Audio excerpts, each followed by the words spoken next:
Ulit siya guys, mag beef steak ko. Hinayon ni siya. Hiwaon ni siya og nilagpad na nipis. Then human marinito ni siya og mga half hour. Okay ra, half hour. Marinate. Okay ra na siya. Dugay pa kanang process ani guys. Inanion ni siya kanipis. Mauni siya guys, gi-marinate na ninako.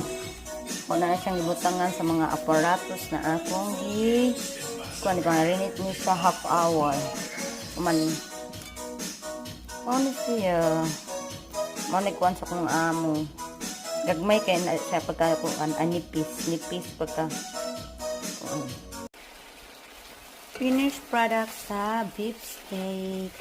Mauna na siya, lata na kainin siya na karne guys. Kay slow cook manin ako niya. Ang last mauni ay mga onions.